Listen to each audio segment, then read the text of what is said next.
नमस्कार दोस्तों, कैसे हैं आप लोग। उम्मीद है आप सभी अच्छे होंगे। बंगाल चुनाव से ठीक पहले 13 अप्रैल को आईपैक के डायरेक्टर को गिरफ्तार कर लिया जाता है। मनी लॉन्ड्रिंग के आरोप में ईडी गिरफ्तारी करती है और 17 दिन बाद जब चुनाव खत्म हो जाते हैं उसके अगले ही दिन क्या होता है, बेल मिल जाती है। और बेल क्यों मिल जाती है? क्योंकि ईडी कोर्ट में खड़े होकर इस बेल का विरोध तक नहीं करती। तो किस तरह से ये देश चल रहा है और चुनावी तौर पर हर कोई मैनिपुलेट हो चुका है, करेंगे बात। केपी मलिक जी वरिष्ठ पत्रकार हमारे साथ जुड़े हैं। सर बहुत बहुत स्वागत है आपका। बहुत बहुत धन्यवाद हिमांशु जी, आपका भी और आपके दर्शकों का भी। सर, विनेश चंदेल को बेल मिल गई है। आईपैक के डायरेक्टर जो थे उनको चुनाव से पहले जो है गिरफ्तार किया जाता है। कहा जाता है कि भाई आपने मनी लॉन्ड्रिंग की है। ईडी उनको उठा ले जाती है, गिरफ्तार कर लेती है, जेल में डाल देती है। अब जो है चुनाव खत्म होते ही अगले ही दिन खबर यह आती है कि उनको बेल मिल गई है। देखिए हिमांशु जी, अगर आप देखें चंदेल साहब की बेल एक दिन बाद ही नहीं हुई, एक दिन पहले भी उनके लोगों ने कोशिश की थी। चंदेल साहब की बेल इलेक्शन से एक दिन पहले इस बेस पे होनी थी कि उनकी मदर की तबीयत खराब है और उन्होंने बेल मांगी थी, लेकिन बेल नहीं दी। इतने डरे हुए हैं कि अगर एक दिन पहले भी छोड़ दें, कहीं ये कोई बड़ा करिश्मा ना कर दे, तो बेल रिजेक्ट हो गई। सोचिए, और इधर इलेक्शन खत्म और इधर बेल इनकी हो गई और कोई भी विरोध नहीं किया गया ईडी की तरफ से। अब इससे लगता है कि ईडी अब शांत हो गई है। अब मुझे नहीं लगता कि लंबे समय तक कोई एक्शन इन पे होगा। कुछ तारीखें लगेंगी, केस चलेगा और बाद में केस डिसमिस हो जाएगा, उसमें कुछ नहीं निकलेगा। तो इससे समझने वाली बात यह है कि वेस्ट बंगाल में जो चुनाव था, ये ममता बनर्जी की पार्टी के मेन रणनीतिकार थे। इनकी कंपनी है आईपैक के नाम से, उसके ये सह संस्थापक हैं। और वो कंपनी उनके चुनाव के किस प्रकार से रणनीति बनानी है, किस प्रकार से चुनाव लड़ा जाना है, उसका सारा मामला ये कंपनी देख रही थी। बहुत महत्वपूर्ण कंपनी है और लंबे समय से ममता बनर्जी के साथ जुड़ी हुई। तो इसको देखते हुए देखिए, भारतीय जनता पार्टी तो आज से तो कोई काम कर नहीं रही वेस्ट बंगाल में, और वो करती है तो वो तो बिल्कुल अंदर जाके घुस के सारी चीजें करती है। तो जो जो भी बूस्टर थे ममता बनर्जी के, उन सब बूस्टर डोज को उन्होंने डिस्टर्ब किया। उसी में से ये मेन बूस्टर था आईपैक का, और इसको जो है ईडी के छापे थे धड़ाधड़, और फाइलें वाइलें ले जाने वाला जो मामला हुआ था, ममता बनर्जी आई, बाद में एफआईआर भी हुई, सारी चीजें हुई, उससे तो आप वाकिफ हैं। लेकिन बात यह है कि आप ये देखिए, आपको शर्म भी नहीं आ रही है कि अगले ही दिन छोड़ रहे हैं। अरे तो 15 दिन बाद छोड़ते, 15 दिन पहले चीजें करते। अगर इस कंपनी पे छापे मारने थे, इस कंपनी को अरेस्ट करना था, ये मनी लॉन्ड्रिंग कर रहे हैं, दूसरे काम कर रहे हैं, तो चुनाव से पहले आप करते। आपको ये सारी चीजें चुनाव के मद्देनजर ही क्यों याद आती है? उसके बाद क्या होगा? सर 17 दिन में सारा खेल हो गया। 13 अप्रैल को इनको गिरफ्तार किया गया था, 30 तारीख को छोड़ दिया गया है, तो इस बीच इलेक्शन हो चुका है। नहीं, यही तो बात है ना। तो अब तो बेशर्मी सद तक आ गई है कि ना कोई शर्म है, ना कोई डर है, ना कोई कुछ कहेगा, क्या कहेगा, वो बातें सब खत्म हो गई है। देखिए, मैं बार बार कहता हूं कि किसी भी सरकार में कुछ ना कुछ इस तरह की चीजें होती रहती हैं। एजेंसियों का प्रयोग भी होता है, उनका यूज भी होता है, ऐसा नहीं है, पहले भी हुआ है। लेकिन इस समय जो बेशर्मी चल रही है, उसने तो ऐसा कर दिया है कि अब लोगों को ये लगने लगा है कि इनके ऊपर कोई फर्क नहीं पड़ रहा। सीधा झूठ बोल रहे हैं, सामने जो चाहे वो कर रहे हैं। कोई क्या कहेगा, इसका क्या असर होगा, जनता में क्या फर्क पड़ेगा, और जज को लोग क्या कहेंगे, इनको कोई फर्क नहीं पड़ता है। तो बेशर्मी खुल के आ गई है।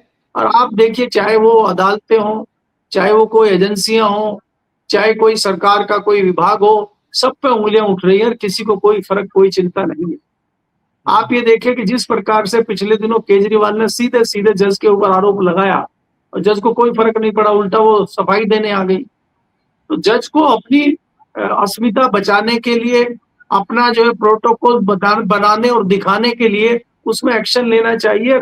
सुप्रीम कोर्ट के चीफ जस्टिस को भी उसमें दखलंदाजी करनी चाहिए। अगर वास्तव में केजरीवाल गलत है तो उसका एक मैसेज सुप्रीम कोर्ट को देना चाहिए, और अगर दूसरी कोई बात है तो सुप्रीम कोर्ट को, जज को बदल देना चाहिए। हालांकि होता यह है कि जज खुद ही अपना जो है वो पीछे हट जाते हैं इस तरह के केस से कि भाई अगर इस तरह का किसी ने कोई आरोप लगाया है, आरोप प्रत्यारोप अगर किसी जज पे लग जाए तो वो खुद ही उस केस से दूर हो जाते हैं। आपने देखा होगा बहुत सारे जज हो जाते हैं, वो पीछे हट जाते हैं और किसी नए जज को वो केस दे दिया जाता है। लेकिन आजकल हम जिस तरह से देख रहे हैं, एक नया नैरेटिव चल रहा है देश में, ये चिंता वाला विषय है और सोचनीय विषय है ये। जी। तो ऐसे तो सर हर जगह होगा, फिर तमाम राज्यों में चुनाव है। ये तो मतलब एक प्रयोगशाला वाला, आपने पहले भी हम लोग बात कर रहे थे, जिक्र किया, तो ये सिर्फ सियासी प्रयोगशाला तो रह नहीं गई है। वो तो अब चीजें बहुत आगे बढ़ गई हैं कि हम जिस भी इंसान को जो हमको परेशान कर सकता है या हमारी रणनीति में दखलंदाजी दे सकता है, उसको उठा के हम जेल में बंद कर देंगे और फिर जो है हम चुनाव अपने हिसाब से लड़ लेंगे और जीत जाएंगे। अभी एग्जिट पोल्स आए तो हैं, 7 में से 5 एग्जिट पोल कह रहे हैं कि भारतीय जनता पार्टी की सरकार बन रही है। तो हम इसमें क्यों ना ये रणनीति माने कि आईपैक के ये जो डायरेक्टर थे इनको अंदर कर दिया और ममता बनर्जी को कमजोर करके चुनाव हराने की कोशिश की गई, क्यों ना माना जाए इसमें? नहीं, उससे पहले आपने देखा नहीं कि दिल्ली में केजरीवाल को बंद कर दिया, सतेंद्र जैन को बंद कर दिया, मनीष सिसोदिया को बंद कर दिया, संजय सिंह को बंद कर दिया और दिल्ली में आपने चुनाव जीत लिया। इसमें कौन सी कोई नई बात है? ये तो परंपरा शुरू हो गई है। देखिए, ईडी सीबीआई सरकार का तोता है, ये तो यही न्यायालय कह चुका है कि किसी हमने आपने तो कहा नहीं है। तो ईडी और सीबीआई किसका तोता बनी हुई है, किसके इशारे पे चल रही है? और अब तो आरोप लग रहे हैं, बड़े आरोप लग रहे हैं चुनाव आयोग पे। चुनाव आयोग भी किसी के इशारे पे काम कर रहा है। जिस प्रकार से हमने नंगा नाच देखा है वेस्ट बंगाल में, खुलेआम जो चीजें हो रही हैं, कई अधिकारी खुलेआम जो है इस तरह का नाटक कर रहे हैं, ये देश के लिए दुर्भाग्यपूर्ण है और ये संविधान के लिए, लोकतंत्र के लिए बड़ा चिंता का विषय है। लोगों को इस पर सोचने की जरूरत है। अगर इसी तरह चलता रहा तो लोगों का विश्वास न्यायपालिका से और कार्यपालिका से अगर उठता है तो फिर देश में हालात खराब होंगे। देखिए, एक गरिमा होती है कोर्ट की, एक गरिमा होती है किसी भी बड़ी एजेंसी की। चुनाव आयोग की अपनी एक गरिमा है। चुनाव आयोग के हाथ में तमाम कंट्रोल आ जाता है, कोई भी उसका विरोध नहीं कर पाता। लेकिन जिस प्रकार से चुनाव आयोग पिछले कुछ दिनों से हरकतें कर रहा है, उसके विरोध के सुर उसके खिलाफ उठने लगे हैं, उस पर आरोप प्रत्यारोप लगने लगे हैं। तो ये अच्छी बात नहीं है किसी एजेंसी के लिए, जो केंद्रीय एजेंसी है या कोई आयोग है। जी। लेकिन फर्क किसे पड़ रहा है सर? फर्क तो किसी को भी नहीं पड़ रहा है ना। राजनीतिक तौर पर भारतीय जनता पार्टी को क्या फर्क पड़ रहा है कि उसके ऊपर कोई सवाल उठा रहा है? क्या कोर्ट को फर्क पड़ रहा है? क्या इन एजेंसियों में बैठे हुए बड़े बड़े अधिकारियों को फर्क पड़ रहा है कि उनकी जो है साख गिर रही है? किसी को कोई फर्क पड़ रहा है क्या? क्या ज्ञानेश कुमार जी को कोई फर्क पड़ रहा है? उन पर सवाल उठाए जा रहे हैं। एसआईआर की प्रक्रिया पूरी नहीं होने पर भी चुनाव हुआ जा रहा है, किसको फर्क पड़ रहा है? नहीं, देखिए हिमांशु, ये तो जो है बेशर्मी की पराकाष्ठा है और हम तो उस समय से राजनीति को देख रहे हैं, चाहे कोई भी पार्टी हो। लंबे समय से सत्ता से बाहर थी भारतीय जनता पार्टी और हम भारतीय जनता पार्टी को ज्यादा लाइक इसलिए करते थे कि भारतीय जनता पार्टी कहती थी कि वो नैतिकतावाद वाली पार्टी है, सिद्धांतवाद वाली पार्टी है, सिद्धांतों पे चलती है और तमाम चीजें हैं। और वो उसके नेताओं की इस तरह की चीजें हमें सामने दिखती भी थे, चाहे वो वाजपेयी हो, चाहे वो अडवाणी हो, चाहे उससे पहले जितने भी नेता हों। और अडवाणी जी को बहुत कट्टर नेता माना जाता था भारतीय जनता पार्टी का। उसके बावजूद जब उन पे हवाला कांड में आरोप लगे थे तो उन्होंने तत्काल अपने सारे पदों से इस्तीफा दिया था और ये कहा था कि जब तक मैं निर्दोष साबित नहीं होता मैं किसी भी पद को नहीं लूंगा। क्या इस तरह के इतने बड़े बड़े आरोप भारतीय जनता पार्टी के जिला अध्यक्ष से लेके मंत्री संतरी तक लग रहे हैं? क्या किसी ने इस विषय पर सोचा भी है कि मुझे इस्तीफा देना चाहिए? क्या झूठ को भी उन्होंने अपना इस्तीफा ऑफर किया है? यहाँ तो इस्तीफे के बारे में सोचा ही नहीं जाता आपके ऊपर, चाहे कितने भी गंभीर आरोप हो।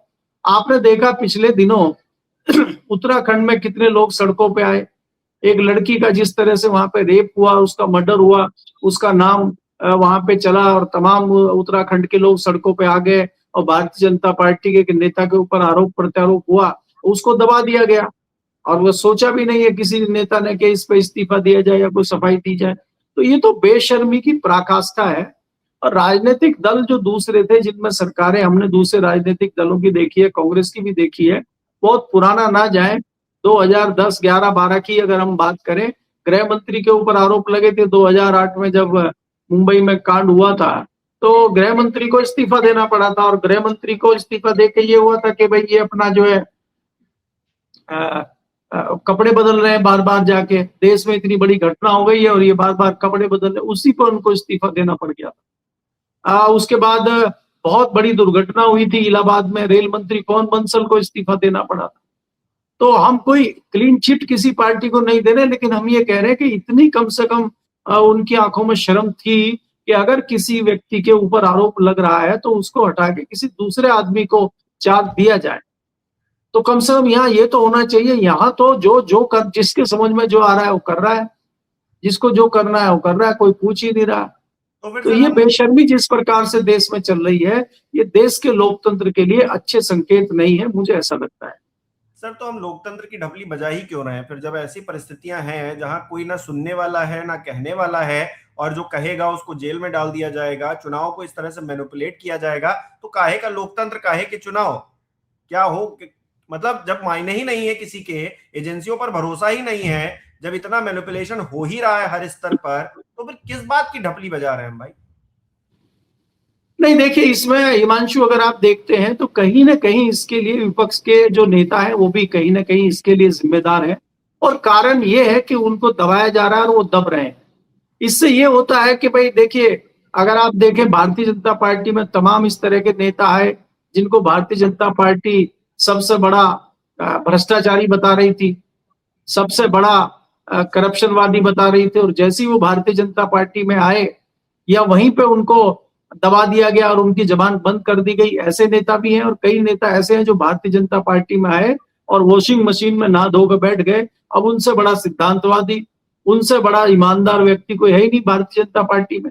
आपके सामने सारे उदाहरण है, अब एक एक का नाम लेके आपको क्या बताऊं मैं, तमाम उदाहरण आपके सामने भरे पड़े हैं। कई नेता कांग्रेस से गए, कई दूसरे दलों से गए, और जो दलों से नेता बाहर नहीं गए, आज चुप बैठे हैं, बोल नहीं पा रहे हैं, वो भी कहीं ना कहीं इस डर में बैठे हैं, क्योंकि उनकी भी तो हरकतें ऐसी हैं, उनकी भी तो पोल पट्टी खुल सकती है, उनकी भी तो फाइलें जो है सेंट्रल गवर्नमेंट के पास रखी हुई हैं, और सेंट्रल गवर्नमेंट में भारतीय जनता पार्टी है।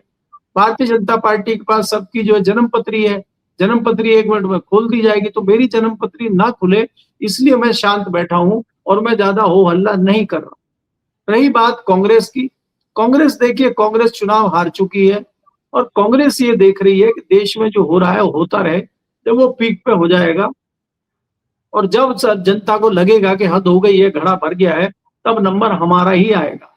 इसलिए वो इंतजार कर रही है अपनी बारी का, और वो हड़बड़ाहट में हमें नहीं दिखाई देती है। जी, बहुत बहुत शुक्रिया सर हमारे साथ जुड़ने के लिए, तमाम बातचीत के लिए। हमारे दर्शक किस तरह से देख रहे हैं इस विषय को कमेंट करके जरूर बताएं, क्योंकि ये एक बहुत ही गंभीर बात है कि आप चुनाव से पहले किसी व्यक्ति को गिरफ्तार करते हैं, उस पर गंभीर आरोप लगाते हैं, और 17 दिन बाद आप उसकी जो है बेल को कहीं ना कहीं विरोध भी नहीं करते हैं कोर्ट में खड़े होकर कि भाई इस व्यक्ति को बेल ना दिया जाए।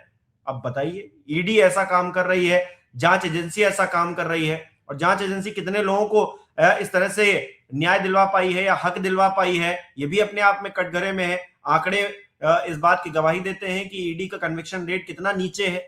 तो ये सब कहीं ना कहीं चुनाव को इंपैक्ट करने के लिए, किसी एक दल को फायदा पहुंचाने के लिए किया जा रहा है, ये नजर आता है। और ऐसे में लोकतंत्र की ढपली बजाना कहीं ना कहीं बेईमानी नजर लगता है। आपको क्या लगता है कमेंट करके जरूर बताइएगा। इस वीडियो को लाइक करना, शेयर करना मत भूलिएगा। हमारे चैनल को सब्सक्राइब नहीं किया तो वो भी जरूर कीजिएगा। आप हमें सहयोग भी कर सकते हैं ज्वाइन बटन पर क्लिक करके। बहुत बहुत धन्यवाद।